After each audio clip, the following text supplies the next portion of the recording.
आज से हम चैप्टर 2 स्टार्ट कर रहे हैं पॉलिनोमियल। चैप्टर 1 हमारा कंप्लीट हो चुका है, दैट इज़ रियल नंबर। तो चैप्टर 2 हम स्टार्ट करते हैं। चैप्टर 2 पॉलिनोमियल आपने पॉलिनोमियल क्लास 9th में भी पढ़ा था। थोड़ा सा हम उसका ब्रीफ रिवीजन कर लेते हैं कि पॉलिनोमियल क्या होता है। ठीक है, जिसे आप कहते हैं पॉलिनोमियल। तो अगर हम कोई एक मैथमेटिकल एक्सप्रेशन लिखें या कोई एक मैथमेटिकल इक्वेशन लिखें, सपोज आपने लिखा है 3x ओनली आपने 3x लिखा, जैसे आपको ये दिख रहा है यहाँ पर there are only 2 letters 3 and x।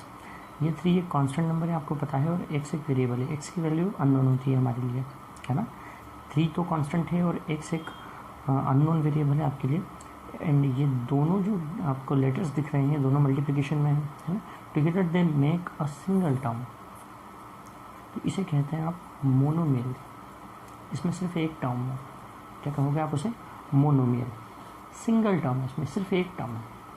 अब सपोज अगर इसके साथ आपने कोई एक टर्म और ऐड कर दी, प्लस हो बीच में या माइनस हो, एडिशन सब्ट्रैक्शन कुछ भी हो सकता है बीच में, है।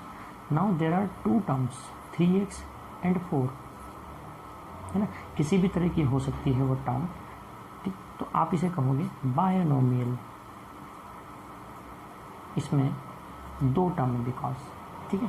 इसी तरह से अगर आप इसमें एक टर्म और ऐड कर दें तो ट्राइनोमियल हो जाएगा। सपोज आपने एक टर्म इसमें और ऐड करना चाहिए, सपोज आपने ऐसा लिख दिया है 4x² प्लस 3x माइनस 4। अब ये क्या बन गया है? ट्राइनोमियल, है ना। तो इसी तरह से अगर कई सारी टर्म किसी एक मैथमेटिकल एक्सप्रेशन में हों एक साथ, तो आप उसे क्या कहते हैं? पोलिनोमियल। क्योंकि मोनो का मतलब होता है एक सिंगल, बाय का मतलब होता है 2, ट्राई का मतलब होता है 3, वैसे क्वाड्रा का मतलब 4 होता है, एंड इस मेनी मोर हो तो आप इसे क्या कहते हैं? पोलिनोमियल। यानी कोई भी एक मैथमेटिकल एक्सप्रेशन, ठीक है, जिसमें एक वेरिएबल हो टर्म, उसे आप क्या कहोगे? पोलिनोमियल कहोगे। उसको रिप्रेजेंट किससे करते हैं? px से रिप्रेजेंट करते हैं आप। सपोज अगर आपने लिखा है px is equals to 4x plus 2, है ना। तो यहाँ पर जो हाईएस्ट पावर होती है, हाईएस्ट पावर ऑफ x, उस हाईएस्ट पावर ऑफ x को आप क्या कहते हो? Degree of polynomial is called degree of polynomial. तो इस पोलिनोमियल की डिग्री क्या है? इसकी डिग्री है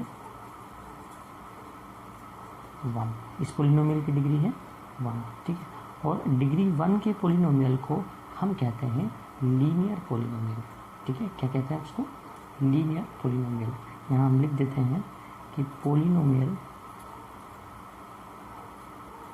of degree 1 is called linear polynomial. Polynomial of degree 1 is called linear polynomial.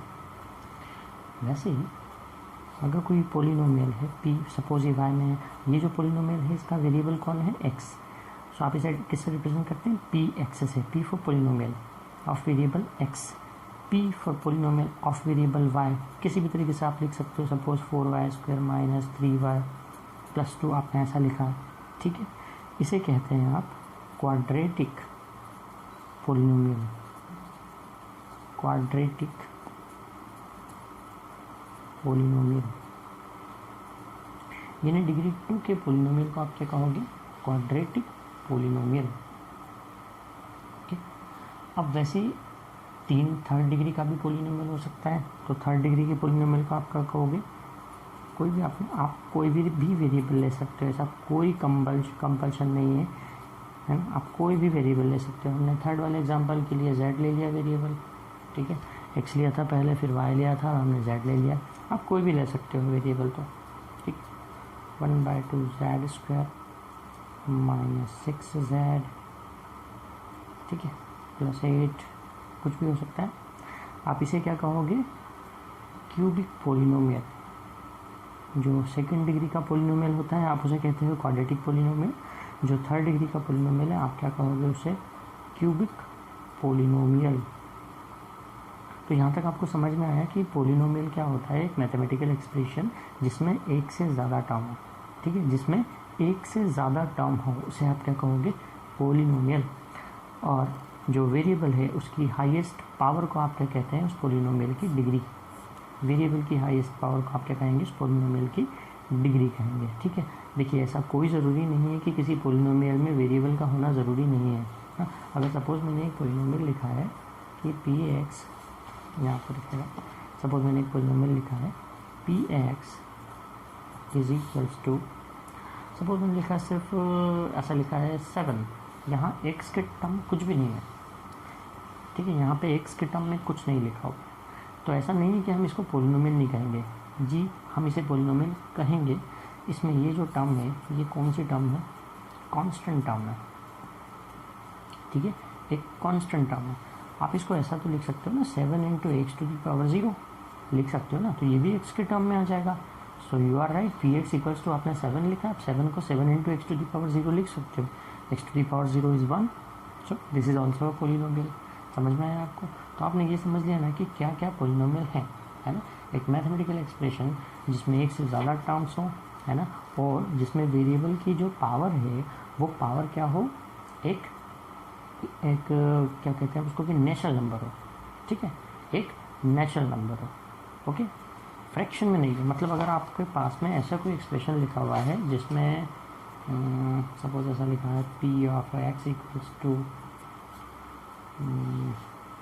क्या लिख सकते हैं उसको, सपोज ऐसा लिखा हुआ है कि X to the power 3/2 plus 2x² minus 5, suppose ऐसा कुछ लिखा हुआ है। This is not a polynomial, because यहाँ पर जो x की पावर है, यानी कि जो वेरिएबल की पावर है वो फ्रैक्शन में है। वेरिएबल की पावर फ्रैक्शन में नहीं होना चाहिए। ठीक, अगर वेरिएबल की पावर फ्रैक्शन में है तो हम उसे पोलिनोमियल नहीं कहते हैं, तो इस एक्सप्रेशन को आप पोलिनोमियल नहीं कहोगे। उसी तरह से अगर ऐसा लिखा हो, इसी तरह से कोई एक्सप्रेशन सपोज ऐसा लिखा हुआ है 1/x² plus x plus 1, this is not a polynomial, this is not a polynomial. Suppose ऐसा लिखा है कोई expression √x minus 6x plus 5, this is not a polynomial. तो पोलिनोमियल में जो वेरिएबल है उसकी पावर फ्रैक्शन में नहीं हो सकती है, साथ ही साथ वो एक्सप्रेशन रेशनल एक्सप्रेशन नहीं हो सकता है। ठीक है ना, उसे हम पोलिनोमियल नहीं कहेंगे। ये क्या, these are not the polynomials, understood है ना। तो ये हमने थोड़ा सा ब्रीफ रिवीजन लिया जो आपने क्लास 9th तक पढ़ा था, है ना। अब हम थोड़ा सा आगे बढ़ते हैं इसके। ठीक है, अब हम क्लास 10th के अकॉर्डिंगली अगर देखें तो आपको यहाँ पर किसी भी पोलिनोमियल की, अब जैसे सपोज कोई पोलिनोमियल है ना, सपोज हमने कोई पोलिनोमियल लिया, अगर कोई पोलिनोमियल है, सपोज ये y में है पोलिनोमियल, y में लिखा हुआ है y² माइनस 2, ये एक पोलिनोमियल है। ठीक है, देखिए ज़रूरी नहीं है कि पावर्स डिक्रीजिंग ऑर्डर में हो, या जैसे y की पावर 2 है तो y का होना ज़रूरी है, इट्स ओके। अगर y नहीं भी है तो भी एक पोलिनोमियल है। ठीक है, ऐसा कोई ज़रूरी नहीं है कि y² है तो इसके बाद y आना ही चाहिए। ठीक है, ऐसा कोई ज़रूरी नहीं है ना। अब सपोज़ ये एक पोलिनोमियल है, तो इस पोलिनोमियल में अगर आपने y के प्लेस पे कुछ पुट किया तो मतलब सपोज़ आपने y = 4 पुट किया, तो y = 4 पर इस पोलिनोमियल की वैल्यू आप फाइंड कर सकते हो कि p4 की वैल्यू क्या आएगी। py = y² माइनस 2 था, आपने y = 4 पुट किया, 4 पुट करने से 4 4 16 माइनस 2, दैट इज़ आपके पास क्या आया, 14, है ना। तो ये इस पोलिनोमियल की वैल्यू आ गई, क्या आ गई, value of polynomial at y = 4। वैसे ही y = एनी नंबर पर आप क्या फाइंड कर सकते हो, एक गिवन पोलिनोमियल की वैल्यू फाइंड कर सकते हो। ठीक है ना। अब अगर एक पोलिनोमियल को आप सपोज आपने ऐसा किया,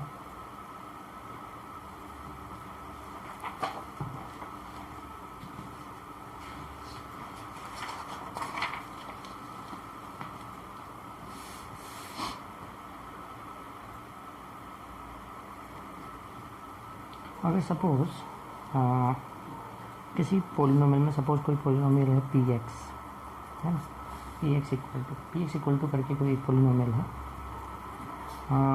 अगर हम x की किसी पर्टिकुलर वैल्यू के लिए, अगर x की कोई भी पर्टिकुलर वैल्यू हमने मान लिया कि अगर x की वैल्यू k है, if at x = k, pk = 0 हो जाए, क्या कहें हम, अगर x की किसी एक पर्टिकुलर वैल्यू के लिए उस पोलिनोमियल की वैल्यू क्या हो जाए, 0 हो जाए, तो फिर वो जो वैल्यू है यानी कि जो k है उस k को हम कहते हैं ज़ीरो ऑफ द पोलिनोमियल।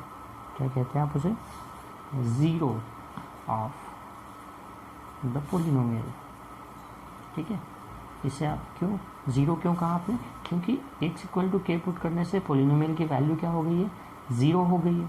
ठीक है, तो जिस वैल्यू को रखने से पोलिनोमियल की वैल्यू क्या हो जाए, 0 हो जाए, ठीक है, उस नंबर को आप क्या कहोगे, zero of the polynomial. Zero भी कहते हैं इसे, और इसे आप रूट भी कहते हैं कभी कभी। ठीक है, रूट है ना। तो समझ में आ गया ज़ीरो या रूट क्या होता है, वो वैल्यू पुट करने से अगर पोलिनोमियल की वैल्यू क्या हो जाए, 0 आ जाए, ठीक है ना, तो फिर आप उस वैल्यू को क्या कहेंगे, ज़ीरो ऑफ द पोलिनोमियल। अब हम अपन कुछ जनरल बातें समझ लेते हैं।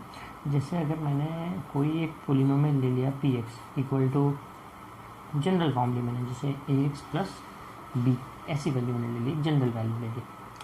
अब सपोज़ कि x इक्वल टू k पे इस पोलिनोमियल की वैल्यू क्या है, जैसे कि 0 है, मान लिया मैंने, let at x equal to k, p k क्या है, 0 है, मान लिया कि k इसका 0 है।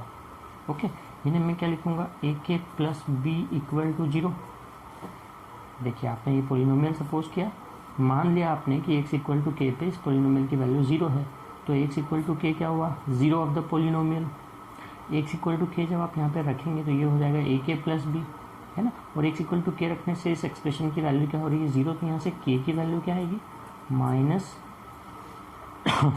माइनस बी अपॉन ए। तो ये एक लीनियर पोलिनोमियल था। हमने क्या कहा था कि जिसमें डिग्री 1 हो, जिस पोलिनोमियल की डिग्री 1 हो, उसको आप बोलते हो लीनियर पोलिनोमियल। तो इस लीनियर पोलिनोमियल की वैल्यू क्या आ गई, 0 आ गई एक्स इक्वल टू के पे, तो के इक्वल टू क्या रहा, माइनस बी अपॉन ए।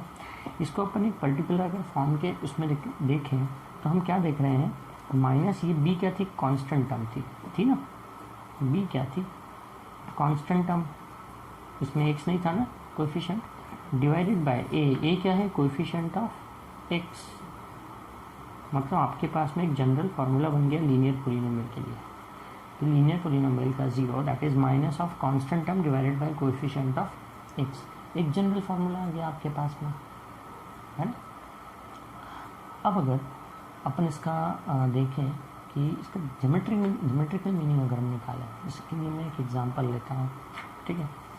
एग्जांपल लेते हैं हम, तो सपोज़ आपके पास में एक पोलिनोमियल है P X equal to, suppose वो पोलिनोमियल है 4x प्लस 3 है पोलिनोमियल, ठीक है, 4x प्लस 3 है पोलिनोमियल।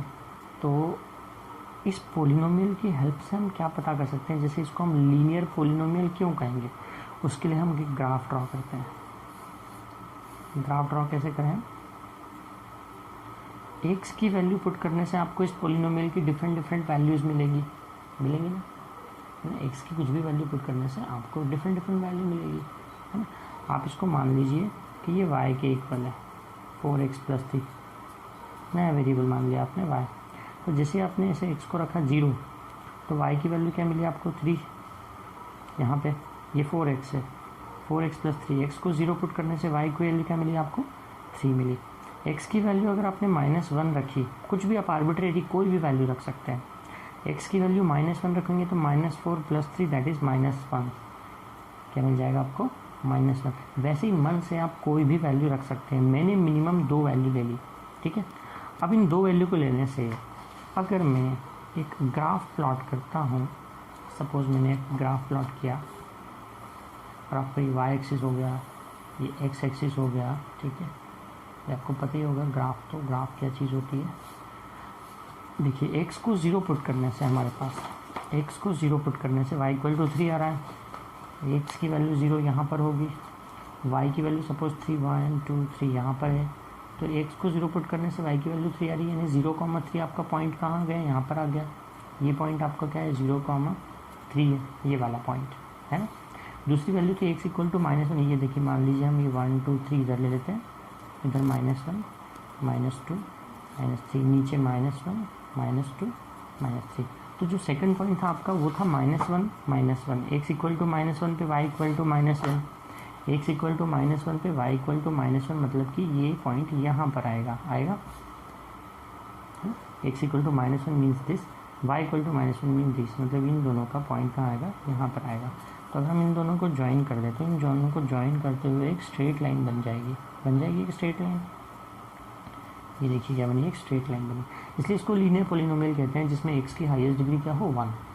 तो आप ये देख रहे हैं कि ये जो स्ट्रेट लाइन होगी, जैसी भी स्ट्रेट लाइन होगी, ये स्ट्रेट लाइन एक्स एक्सिस को एक सिंगल पॉइंट पर इंटरसेक्ट कर रही है। कोई स्ट्रेट लाइन होगी अगर, तो वो एक्स एक्सिस को एक सिंगल पॉइंट पर इंटरसेक्ट करेगी। ये स्ट्रेट लाइन की इक्वेशन क्या थी, y is equal to 4x + 3। ठीक है, एक्स एक्सिस को एक ही पॉइंट पर इंटरसेक्ट कर रही है ये। अगर किसी पोलिनोमियल में वेरिएबल x है ही नहीं, जैसे अगर कोई पोलिनोमियल ऐसा है कि जिसमें सिर्फ एक कांस्टेंट टर्म है, px इक्वल टू, मान लीजिए मैंने कि 3 दे दिया, इसमें कहीं भी x है ही नहीं, तो इसका ग्राफ कैसा होगा भाई, इसमें कहीं x है ही नहीं, इसमें एक फिक्स वैल्यू px को आपने क्या माना था, y। ये देखिए इधर भी आपने px को क्या माना था, y माना था। ये रहा y इक्वल टू 4x + 3, आपका पोलिनोमियल था 4x + 3, इसे आपने एक नया वेरिएबल सपोज कर लिया था y, है ना। यहाँ आपका ऐसे पोलिनोमियल है 3 ओनली, एक ही टर्म है उसमें। आप इसको अगर y मान लेते हैं तो y इक्वल्स टू क्या हो जाएगा, 3। y इक्वल्स टू 3 का मतलब है कि कहाँ पर आएगी वैल्यू, 1 2 3, y इक्वल्स टू 3 यहाँ है, मतलब ऐसी पैरेलल लाइन आएगी, एक्स एक्सिस के पैरेलल आ जाएगी एक लाइन, y इक्वल्स टू 3। आप ये देखेंगे कि ये लाइन एक्स एक्सिस के पैरेलल है, ये एक्स एक्सिस को एक भी पॉइंट पर इंटरसेक्ट नहीं करेगी। करेगी क्या, नहीं करेगी। ये मैं आपको बहुत ही बेसिक सी चीज़ बता रहा हूँ, ये कंसेप्ट आप याद रखिएगा। ये कंसेप्ट जो है आपके कॉम्पिटिटिव एग्जाम्स के लिए इम्पॉर्टेंट है। अगर ये कौन सा पोलिनोमियल था, मैं यहाँ लिख देता हूँ वापस से, इस पोलिनोमियल की value px equal to 4x + 3 था ये। इसमें आप क्या देख रहे हो, एक्स की हाईएस्ट डिग्री 1 है, एक्स की हाईएस्ट डिग्री 1 है, तो इससे ड्रॉ होने वाला ग्राफ एक्स एक्सिस को एक सिंगल पॉइंट पर इंटरसेक्ट करेगा। ओके, अब यहाँ पे आप ये वाला पोलिनोमियल देख रहे हैं, इसमें x तो है ही नहीं, x तो गायब है भाई। अगर x नहीं है, इसका मतलब इसमें x की पावर क्या है, 0। x की पावर 0 है, इसका मतलब ये एक्स एक्सिस को एक भी पॉइंट पे इंटरसेक्ट नहीं करेगा, 0 पॉइंट पे इंटरसेक्ट करेगा, मतलब ये एक्स एक्सिस के पैरेलल होगा ग्राफ। समझ आया। वैसे ही अगर आप कोई पोलिनोमियल लेते हैं जिसकी डिग्री 2 हो, आपने एक पोलिनोमियल लिया, इसकी डिग्री 2 है, सपोज 2x² + 1 है। अब यहाँ पे आप क्या देख रहे हैं, 2x² + 1। ओके, तो इससे ड्रॉ होने वाला जो ग्राफ होगा उसका शेप लीनियर नहीं होगा, जैसे जिसकी डिग्री 1 थी वो लीनियर होता है, स्ट्रेट लाइन होता है। इससे ड्रॉ होने वाला जो ग्राफ होगा वो ग्राफ पैराबोलिक होगा, ऐसा पैराबोलिक होगा। वो किधर भी हो सकता है, देखिए ज़रूरी नहीं मैंने मेजरमेंट लेकर ड्रॉ नहीं किया, मैंने उसको जस्ट ऐसे ही ड्रॉ कर दिया। वो ये ऐसा भी हो सकता है, वो ऐसा भी हो सकता है, वो ऐसा भी हो सकता है। वो होगा क्या, एक्स एक्सिस को 2 पॉइंट पर इंटरसेक्ट करेगा। ये देखिए 2 पॉइंट पर इंटरसेक्ट कर रहा है। अगर ऐसा कोई पॉलिनोमियल है जिसमें एक्स की हाईएस्ट डिग्री 2 है, तो ग्राफ जो उससे ड्रॉ होगा वो एक्स एक्सिस को 2 पॉइंट पर इंटरसेक्ट करेगा। मेरी बात को आप समझ गए। इसी तरह से अगर एक्स की डिग्री हाईएस्ट डिग्री 3 है, तो उससे ड्रॉ होने वाला ग्राफ एक्स एक्सिस को 3 पॉइंट पर इंटरसेक्ट करेगा। 4 होगी तो 4 पॉइंट पर इंटरसेक्ट करेगा। समझ में आई आपको बात, ठीक है ना। और अगर इसमें एक्स है ही नहीं तो फिर इंटरसेक्ट करेगा नहीं, वाई एक्सिस एक्स एक्सिस के पैरेलल हो जाएगा। अंडरस्टूड ना। तो ये कंसेप्ट आपको अच्छे से समझ में आ गया, इसके ऊपर बेस्ड आप क्वेश्चन कर सकते हो, है ना। तो पोलिनोमियल का मीनिंग क्या है, उसकी डिग्री क्या होती है ना। पोलिनोमियल के जीरोस क्या होते हैं, अभी पोलिनोमियल के जीरोस के बारे में हम आगे और डिस्कस करते हैं। जैसे अभी जो हमने पोलिनोमियल के जीरो के बारे में डिस्कस करा, तो जीरो किसको कहते हैं पोलिनोमियल का ना, उस वैल्यू को कहते हैं जो उस पोलिनोमियल को क्या कर दे, ज़ीरो बना दे, है ना। तो ये आपने भी लीनियर पोलिनोमियल के लिए देखा था। हम एक क्वाड्रेटिक पोलिनोमियल की देख रहे हैं कि ज़ीरोस क्या होते हैं, ठीक है। चलिए मैं यहाँ पे एक हेडिंग में लिख देता हूँ कि हम एक्चुअली क्या पढ़ने वाले हैं। हम पढ़ने वाले हैं zeros of a quadratic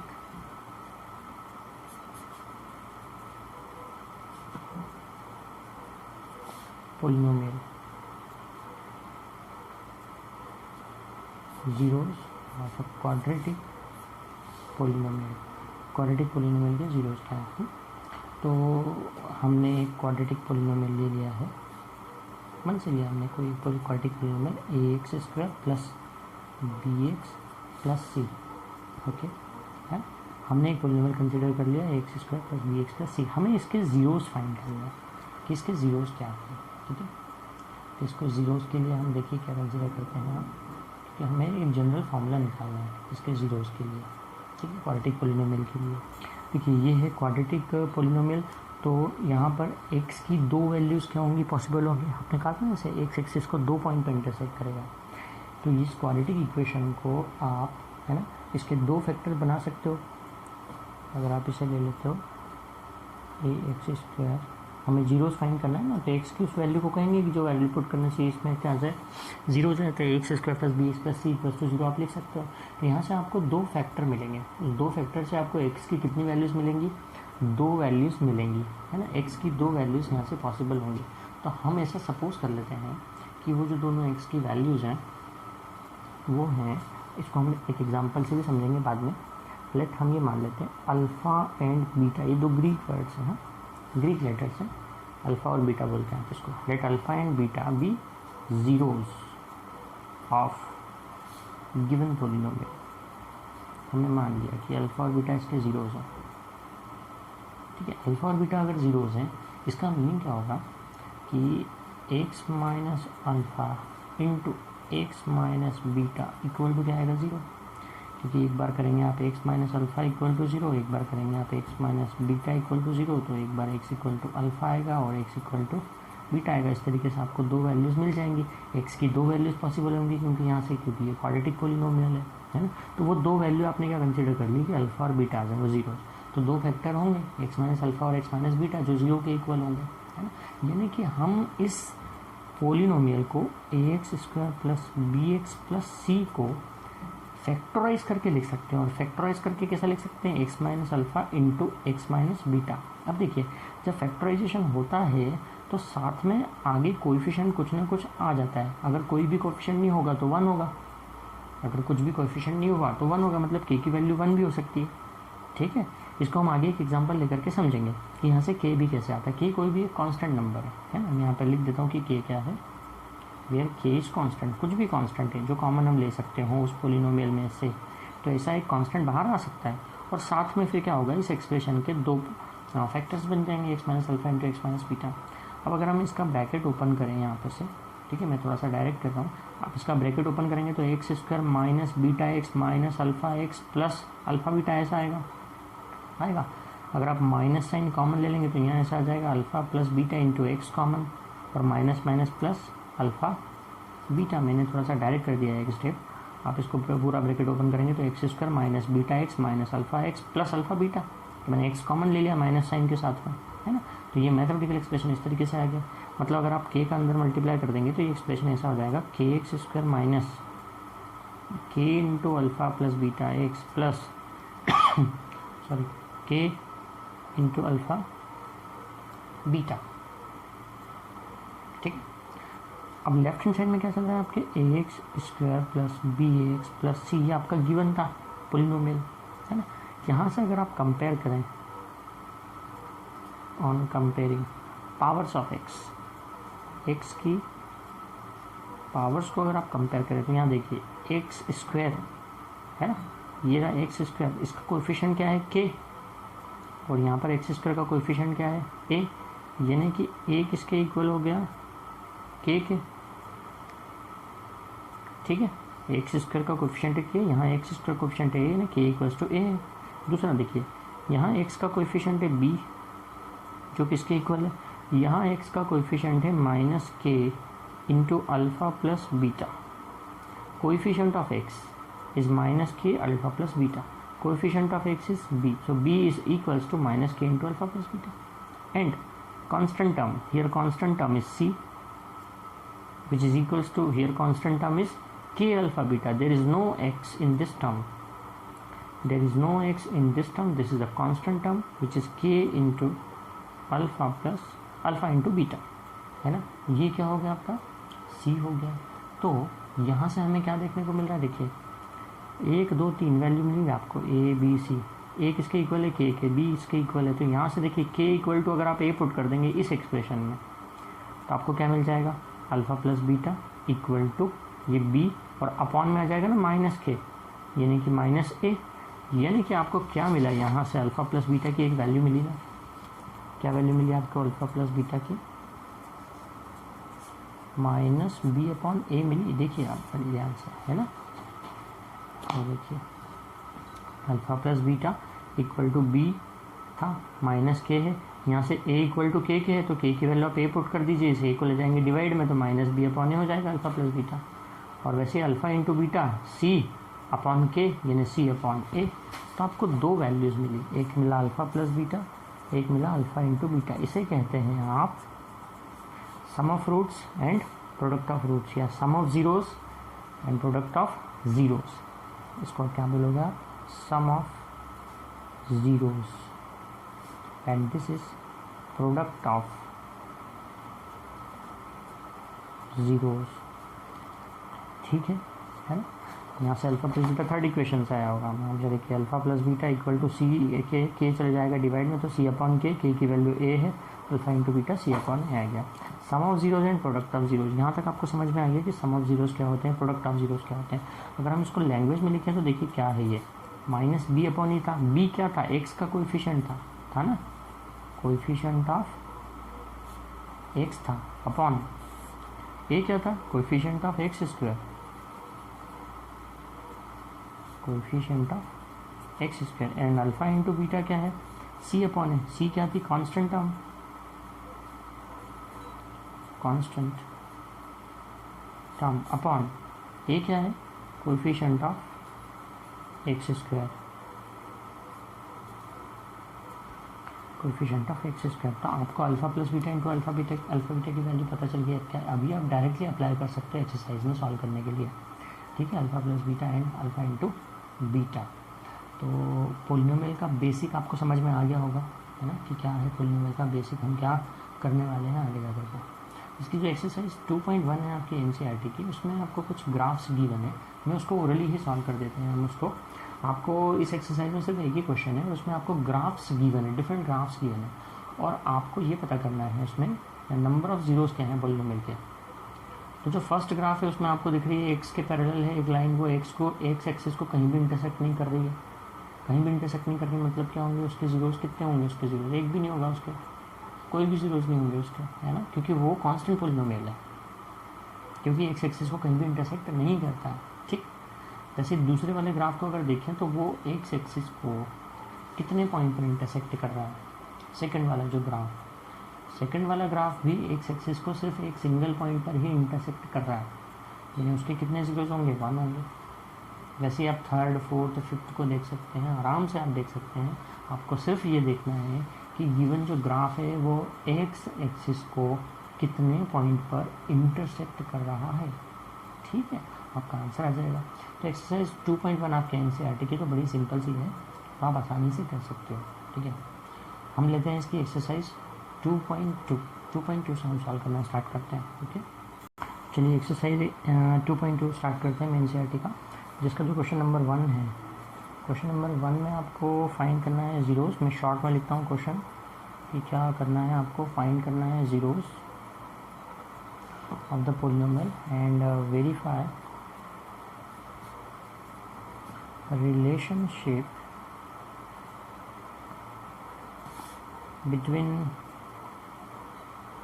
the zeros and the coefficient, verify the relationship between the zeros and the coefficient। अब इसमें टोटल 6 क्वेश्चन हैं, देर आर 6 क्वेश्चन। ओके, तो मैं इसमें से एक क्वेश्चन ले रहा हूँ, बाकी के 5 क्वेश्चन आप प्रैक्टिस में करेंगे। ठीक है, मैं ले रहा हूँ उसका क्वेश्चन नंबर 3। क्वेश्चन नंबर 3 है 6x स्क्वायर -3 -7x, ये आपको गिवन है क्वेश्चन। ओके, आपको इसके ज़ीरोज़ फाइंड करने हैं और रिलेशनशिप जो है वो भी वेरीफाई करनी है ज़ीरोज़ की कोएफिशिएंट के साथ जो होती है। ओके, तो आप सबसे पहले इसको एक पोलिनोमियल मान लिया कीजिए px, और इसको स्टैंडर्ड फॉर्म में लिख लिया कीजिए। जैसे ये आपको गिवन है कि इसमें एक्स स्क्वायर है फिर कांस्टेंट टर्म है, तो आपका जो स्टैंडर्ड फॉर्म होता है वो ये होता है कि सबसे पहले आप हाईएस्ट डिग्री, फिर उससे जो स्मॉलर डिग्री होती है वो, एंड देन सबसे लास्ट में कांस्टेंट टर्म लिखते हैं। तो आप सबसे पहले 6x² लिखिए, फिर उसके बाद जो जिसकी पावर 1 है वो लिखिए वो टर्म। यहाँ पे -7x, तो आप पहले लिखेंगे -7x, और ये कांस्टेंट टर्म है, इसको सबसे लास्ट में आप लिखेंगे। ठीक है, इस तरीके से आपने उसको लिख दिया है। अब क्या करना है हमको, इसके ज़ीरोज़ फाइंड करना है। ऑब्वियसली देखिए ये क्वाड्रेटिक पोलिनोमियल है, तो इसके कितने ज़ीरोज़ होंगे, 2 होंगे। इसके अगर ज़ीरोज़ 2 होंगे तो यानी कि हमें इसका फैक्टराइजेशन करना है कि इसके फैक्टर्स क्या होते हैं, ताकि हमें 2 ज़ीरोज़ पता चल जाए इसके कि 2 ज़ीरोज़ क्या हैं, कौन से वाले हैं। ठीक है, तो फैक्टराइजेशन करने के लिए डिफरेंट कई तरह की मतलब मेथड्स होती हैं फैक्टराइजेशन के लिए। हम चाहें तो कोई सी मेथड अप्लाई कर सकते हैं, आगे की एक्सरसाइज में हम करेंगे। यहाँ पर हम डायरेक्टली ऐसा कर लेते हैं कि मिडिल टर्म को स्प्लिट करने वाली मेथड से ही कर देते हैं। ठीक है, 6² - 7x - 3 है। या तो हम ये ढूंढें एक एक वैल्यू पुट करके कि कौन सी वैल्यू रखने से, x की कौन सी वैल्यू रखने से ये पोलिनोमियल क्या हो जाएगा, 0 हो जाएगा। या तो हम ऐसा कर लें, या फिर हमारे पास जो मेथड है मिडिल टर्म को स्प्लिट करके करने का वो कर लें, या फार्मूले से कर लें। लेकिन अभी फार्मूला इस एक्सरसाइज में नहीं है, तो हम फार्मूले से नहीं करते हैं। ठीक है, उसके लिए मैं आपको अब एक तरीका बता देता हूँ। तरीका ये है कि मिडिल टर्म को आप स्प्लिट कर लें। मिडिल टर्म को कैसे स्प्लिट करें, इसका फैक्टराइजेशन करके, उसके लिए ये करना होगा आपको। मैं आपको रफ में बता देता हूँ। जो फर्स्ट और लास्ट टर्म है, यानी कि कोएफिशिएंट जो x² का है वो, और जो लास्ट टर्म है, उन दोनों का प्रोडक्ट क्या आता है, 6 × -3 करने से -18 आता है। ठीक है, 6 × -3 करने से क्या आता है, -18 आता है। तो आपको ऐसे 2 नंबर चाहिए जिनका मल्टीप्लिकेशन -18 आए और एडिशन या जो सब्ट्रैक्शन है वो -7 आए। बीच वाली टर्म कौन सी है, -7 है। ऐसे 2 नंबर चाहिए आपको। क्या कहा मैंने आपको, ऐसे 2 नंबर चाहिए जिनका एडिशन या सब्ट्रैक्शन क्या आ जाए, -7, जो बीच वाली टर्म है x का कोएफिशिएंट, और मल्टीप्लिकेशन क्या आना चाहिए, 18 आना चाहिए, -18। ऐसे 2 नंबर मुझे दिख रहे हैं 9 और 2, है ना।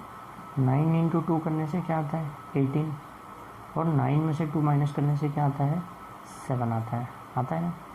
तो आप यहाँ पर इस एक्सप्रेशन को क्या लिख सकते हैं, ये जो 6x² - 7x - 3, आप इसको ऐसा लिख सकते हैं, जो बीच वाली टर्म है 7 है, आप उसको लिखिए 9 - 2, क्योंकि 9 - 2 करने से क्या आता है, -7 आता है, 7 आता है, माइनस तो आगे लगा ही हुआ है। समझ आया। ये मैंने 9 और 2 कैसे ढूंढे, सबसे पहले फिर से मैं बता देता हूँ। कोएफिशिएंट ऑफ x² और कांस्टेंट टर्म का मल्टीप्लाई करके पता कीजिए क्या आता है, 18 आ रहा है ना। और बीच वाली टर्म तो डायरेक्ट दिख जाएगी हमको कि क्या है, 7 है। तो मुझे ऐसे 2 नंबर ढूंढने हैं जिनका प्रोडक्ट करने से 18 आता हो और एडिशन सब्ट्रैक्शन करने से 7 आता हो। तो मुझे वो नंबर मिला 9 और 2, क्योंकि 9 × 2 करने से 18 आता है और 9 - 2 करने से 7 आता है। ठीक है, तो मैंने 7 को क्या लिखा, 9 - 2 लिखा। अब मैं इसका ब्रैकेट ओपन करता हूँ। ब्रैकेट ओपन करने से मुझे मिलेगा -9x - +2x - 3। ठीक, ब्रैकेट ओपन कर लिया। अब ये जो फर्स्ट 2 टर्म्स है, इन दोनों में से क्या कॉमन है, मैक्सिमम 3 कॉमन है और x कॉमन है। यहाँ क्या बचेगा, 2 और x। इन दोनों टर्म में से 3 और x कॉमन था, 3 कॉमन ले लिया तो 2x बचा, माइनस x तो कॉमन ले लिया, 3 भी कॉमन ले लिया, तो यहाँ क्या बचा, 3। ठीक, प्लस इन दोनों टर्म में से कुछ भी कॉमन नहीं है ना, कुछ भी कॉमन नहीं है तो आप 1 लिख सकते हो। ठीक है, लिख सकते हो। तो ये जो 3 टर्म थी ये 4 में कन्वर्ट हो गई। 4 में से 2 की टर्म में से फर्स्ट 2 लास्ट 2 में से जो कॉमन है हमने वो ले लिया। अब ये देखिए, अब यहाँ पर 2 टर्म हो गई, एक ये टर्म एक ये टर्म। इन दोनों टर्म में से 2x - 3 कॉमन है, तो आपके पास क्या बचा इधर, यहाँ 3x, यहाँ +1। तो ये फैक्टराइजेशन हो गया इसका, 6x² - 7x - 3 का फैक्टराइजेशन हो गया, है ना। अब ये पॉलिनोमियल 0, यानी कि ये जो 2x - 3 है, हमें इसके ज़ीरोज़ फाइंड करना है। 3x + 1 है इक्वल टू क्या करेंगे आप, 0, है ना। ज़ीरोज़ फाइंड करना मतलब x की वैल्यू वो रखना है जिससे कि ये एक्सप्रेशन क्या हो जाए, आपका 0 हो जाए पॉलिनोमियल, यानी कि दिस इक्वल्स टू 0। ये फैक्टर्स 0 के इक्वल है, मतलब 1 1 करके अगर आप इनको 0 रखेंगे फैक्टर्स को, मीन्स दिस इधर दिस ब्रैकेट इज़ 0 और दिस ब्रैकेट इज़ 0, तो आपको x मिलेगा एक वैल्यू 3/2 और x की एक दूसरी वैल्यू मिलेगी -1/3।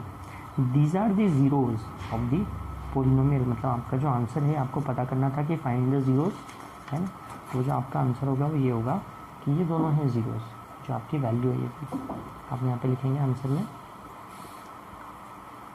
कि zeros are X equal to क्या क्या ज़ीरोज़ आए थे आपके, तो 3/2 आया था, यहाँ देखिएगा 3/2 आया था और एक -1/3 आया था, तो 3/2 and X equal to -1/3, 2 zero है आपके पास, ठीक है। एक तो ये आपका आंसर हो गया। अब आपको रिलेशन फाइंड करना था ज़ीरोज़ का, ठीक है, कोएफिशिएंट से रिलेशन फाइंड करना था। तो हमने एक रिलेशन अभी निकाला था, आपको 2.2 एक्सरसाइज सॉल्व करने के पहले क्या रिलेशन निकाला था, ये देखिए, sum of zeros equal to क्या होता है, coefficient of x upon coefficient of x square minus का, and product of zeros equal to होता है constant term upon coefficient of x square plus में होता है ना। ये रिलेशन अभी हमें क्या करना है, प्रूव करना है, ओके, इस क्वेश्चन के लिए प्रूव करना है। तो चलिए देखते हैं। अब ये रिलेशन के लिए हम यहाँ पे करना पड़ेगा हमको, सॉरी, रिलेशन के लिए यहाँ करना पड़ेगा, एक्स इक्वल टू आएगा 3/2 -1/3। रिलेशन के लिए आप निकालिए sum of zeros, sum of zeros, ठीक है। सम ऑफ ज़ीरोज़ क्या हो, सम ऑफ ज़ीरोज़ यानी कि 3/2 प्लस माइनस तो माइनस होगा 1/3, और इसको सॉल्व करने से क्या आता है, इसका एलसीएम आएगा 6, 2 3 9, 3 2 2 1 2 यानी कि 7/6। सम ऑफ ज़ीरोज़ किसके इक्वल आया, 7/6 के। और नाउ वी नो दैट कि सम ऑफ ज़ीरोज़ जो होता है यानी अल्फ़ा प्लस बीटा जो होता है वो होता है माइनस बी अपॉन ए होता है, डायरेक्ट में लिख देता हूँ -b अपॉन ए, है ना। तो यहाँ पे हम क्या इसको -b अपॉन ए के फॉर्म में लिख सकते हैं। अब यहाँ आपका जो अल्फ़ा प्लस बीटा आया है ना, वो 7/6 आया, तो आप इसको ऐसा लिख सकते हो -7/6। आप यहाँ देखिए कि आपका आंसर आ चुका है। देखिए ये आपका पोलिनोमियल था, यहाँ पर a इक्वल टू 6 है, b इक्वल टू -7 है और c इक्वल टू -3 है ना। Coefficient of x square x and constant term a b c 6 -7 और -3 है। यहाँ देखिए माइनस ऑफ -7, ये -7 क्या है, ये -7 है b, तो ये 6 क्या था, a था। तो यस, रिलेशनशिप वेरीफाई हो गई कि सही है। दूसरी रिलेशनशिप होती है product of zeros, product of zeros, product of zeros निकालेंगे तो क्या आता है 3/2 इंटू -1/3 दैट इज़ -3 से 3 तो कैंसिल हो गया, -1/2, ठीक है। तो अल्फ़ा इंटू बीटा का फार्मूला होता है c अपॉन है ना। अब आपका अल्फ़ा इंटू बीटा कितना आ रहा है, -1/2, तो क्या ये सही है। c की वैल्यू क्या थी देखते हैं अपन, -3 थी, अपॉन a की वैल्यू क्या थी, 6 थी। आप इसको इस तरीके से लिख सकते हो कि 3 2 6 होगा, आएगा तो -1/2, है ना। यानी ये क्या है, ये c अपॉन a के इक्वल है। तो ये हो गई रिलेशनशिप वेरीफाई ज़ीरो से कोएफिशिएंट की। समझ में आया, आपको ये वेरीफाई करना चाहिए रिलेशनशिप। समझ में आ गया क्वेश्चन कैसा है। ज़ीरोज़ निकाले पहले फैक्टर करके, ज़ीरोज़ का मतलब है एक्स की वैल्यूज़ निकाली, उसके बाद सम ऑफ ज़ीरोज़ निकाला, सम ऑफ ज़ीरोज़ मतलब इन दोनों का सम फाइंड किया हमने, जो ज़ीरोज़ आए हैं अभी उनका, जो उनका सम आया था उसका फार्मूला होता है अल्फ़ा प्लस बीटा का फार्मूला होता है -b अपॉन ए। तो जो आपका सम ऑफ ज़ीरोज़ आया 7/6 है, 7/6 को आप इस तरीके से लिख सकते हो, माइनस ऑफ -7 माइनस प्लस होगा, क्योंकि जो पोलिनोमियल आपको गिवन था उसमें b की वैल्यू क्या है -7, c की वैल्यू -3, a की वैल्यू 6 है। तो अल्फ़ा प्लस बीटा की वैल्यू क्या है, 7/6 को आप माइनस ऑफ -7/6 लिख सकते हैं, दैट इज़ -b अपॉन ए लिख सकते हैं, सही है। प्रोडक्ट ऑफ ज़ीरोज़ निकाला, दोनों जो वैल्यूज़ आपको गिवन है उन दोनों का प्रोडक्ट आपने फाइंड किया, ठीक है, प्रोडक्ट फाइंड किया, -1/2 आया। Alpha into beta c upon a होता है, c की वैल्यू -3 है, a की वैल्यू 6 है, तो क्या ये सही है, यस, 3 2 6 -1/2 ही आएगा, यानी कि alpha into beta c upon a के इक्वल है। वेरीफाई हो गया क्वेश्चन, अंडरस्टूड है ना। अब आपकी एक्सरसाइज 3.2 का जो सेकंड क्वेश्चन है, 2.2 का जो सेकंड क्वेश्चन है, वो सेकंड क्वेश्चन है कि आपको क्वाड्रेटिक पोलिनोमियल फाइंड करना है। फाइंड पोलिनोमियल लिख रहा हूँ मैं शॉर्टकट में, फाइंड क्वाड्रेटिक पोलिनोमियल है, each with given number as sum and product of its zeros means now again there are 6 questions। ठीक है, यहाँ पे फिर से 6 क्वेश्चन दिए और ये एक इम्पॉर्टेंट टाइप का क्वेश्चन है, मतलब इस टाइप के क्वेश्चंस आते हैं एग्जामिनेशन में। और यहाँ पे आपको जो है ना नंबर्स के ऑप्शन में लिखता हूँ। जैसे फर्स्ट क्वेश्चन में आपको दिया हुआ 1/4 और -1। सेकंड क्वेश्चन में आपको गिवन है √2 एंड 1/3। थर्ड क्वेश्चन में आपको गिवन है 0 एंड √5। फोर्थ क्वेश्चन है 1,1। फिफ्थ क्वेश्चन है -1/4, 1/4 एंड सिक्स्थ क्वेश्चन है 4,1। तो आपको क्या फाइंड करना है, देखिए पोलिनोमियल फाइंड करना है। और यहाँ पर ये जो नंबर आपको गिवन है, ये नंबर क्या है, ये नंबर है सम एंड प्रोडक्ट। मतलब जो फर्स्ट नंबर आपको दिख रहा है वो सम है, सेकंड नंबर जो दिख रहा है वो क्या है, प्रोडक्ट है। ठीक है, तो आपको अब क्या फाइंड करना है, पोलिनोमियल। तो चलिए शुरू करते हैं। पोलिनोमियल अब कैसे फाइंड होगा, जैसे मैं इसमें से कोई सा भी एक क्वेश्चन उठा लेता हूँ। सपोज मैंने सेकंड क्वेश्चन लिया, सेकंड क्वेश्चन में √2 और 1/3 ये दो वैल्यू आपको दी हुई है। ठीक है, तो आप सपोज कर लिए कि अल्फ़ा और बीटा क्या है, आपके ज़ीरोज़ हैं। लेट अल्फ़ा एंड बीटा भी, क्योंकि स्टैंडर्डली हमने आपको बताया किसी भी पोलिनोमियल के जो क्वाड्रेटिक पोलिनोमियल के जो रूट्स होंगे आप उसको अल्फ़ा और बीटा सपोज करेंगे। तो आपने अल्फ़ा और बीटा मान लीजिए कि ज़ीरोज़ हैं। लेट अल्फ़ा एंड बीटा भी ज़ीरोज़ ऑफ पोलिनोमियल। ठीक है, इसका मतलब क्या है, अल्फ़ा इक्वल टू है √2 एंड बीटा इक्वल टू है 1/3। अब आपको पोलिनोमियल चाहिए, तो रिक्वायर्ड पोलिनोमियल कैसा होता है, आप वीडियो को रिवाइंड करके देखिएगा। मैंने आपको कैसी इक्वेशन बताई थी, क्या आती है equation, x² minus alpha plus beta into X plus alpha into beta equal to 0। ऐसी आती है आपकी क्वाड्रेटिक पोलिनोमियल की इक्वेशन, है ना। ये हमने सॉल्व भी करके बताई है, पीछे आप देखिएगा रिवाइंड करके। x² minus sum of root into X plus product of root equal to 0, ये आ जाता है। इसको आप एक फार्मूला भी समझ सकते हैं कि मान लीजिए कि फार्मूला ही एक तरह से ये, ठीक है।